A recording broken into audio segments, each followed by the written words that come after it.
हाल ही में हुए बिहार विधानसभा चुनाव 2025 में तेजस्वी यादव की अगुवाई वाली राष्ट्रीय जनता दल यानी आरजेडी के करारी हार का सामना करना पड़ा। लेकिन दिलचस्प बात ये रही कि पार्टी के पारंपरिक मुस्लिम यादव यानी एमवाई वोट बैंक इस बार भी उनके साथ मजबूती से खड़ा रहा। इस इंडियन स्ट्रेटेजी की चुनावी रिपोर्ट बताते हैं कि भले ही आरजेडी की सीटें काफी कम हो गई हो, लेकिन उसकी कोर वोटरों की वफादारी में कोई कमी नहीं आई। रिपोर्ट के अनुसार इस चुनाव में महागठबंधन को कुल 38% वोट मिले, जिनमें 60% वोट अकेले मुस्लिम और यादव समुदाय से आए। महागठबंधन को मिले कुल वोटरों में यादव की हिस्सेदारी 10% रही, जबकि मुसलमानों की 13% वोट देकर गठबंधन को मजबूती दी। इसका साफ मतलब है कि आरजेडी का सामाजिक आधार पहले जैसा ही बना रहा और पार्टी के वोटरों ने इस चुनाव में पार्टी से दूरी नहीं बनाई।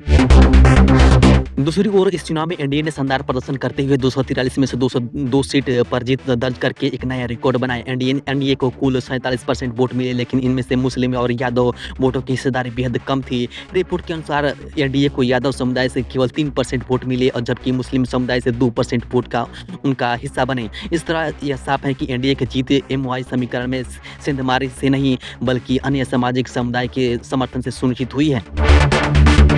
आंकड़े बताते हैं कि सवर्ण वोटरों का बड़ा हिस्सा एक बार एनडीए के पक्ष में आ गया। एनडीए के कुल वोटर शेयर में 7% स्वर्ण से आए, जबकि महागठबंधन को मात्र 2% ही मिले। इसके अलावा गैर यादव ओबीसी ने भी एनडीए का खुलकर समर्थन किया। इस समुदाय से एनडीए को 7% वोट मिले, जबकि महागठबंधन को 3% वोट मिल सके।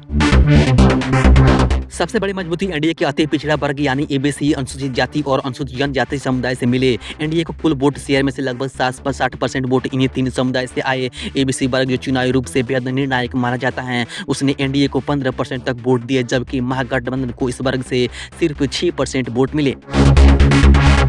इसी तरह एससी और एसटी समुदाय ने एनडीए पर भरोसा जताया और 13% तक वोट दिए, जबकि महागठबंधन को केवल 4% वोट मिले। अगर बात करें महागठबंधन की रणनीति की, तो इस चुनाव में कई गंभीर कमियां सामने आई। कांग्रेस पार्टी ने कई उम्मीदवारों ने खुलकर कहा कि कई सीटों पर सीधे तौर पर सीट चोरी हुई है और संगठन मजबूत तरीके से मैदान में नहीं उतर पाया। वहीं दूसरी ओर लालू परिवार के भीतर चल रहे खींचतान भी चुनाव के वक्त कम नहीं हुई, जिसका असर कार्यकर्ता की एकजुटता पर पड़ा।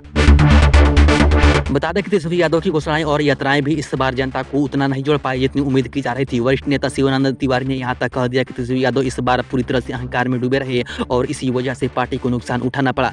दूसरी ओर एनडीए ने अपनी रणनीति बेहद सटीक तरीके से तैयार की। पार्टी ने अन्य राज्य के नेताओं को भी बिहार की जमीन पर उतारा और बूथ स्तर पर मजबूत पकड़ बनाई। कुल मिलाकर इस बार बिहार चुनाव साफ तौर पर यह संदेश देता है कि परंपरागत समीकरण जमीन पर की गई रणनीति, संगठनात्मक मजबूती और व्यापक सामाजिक समर्थन ही चुनाव जीत तय करता है।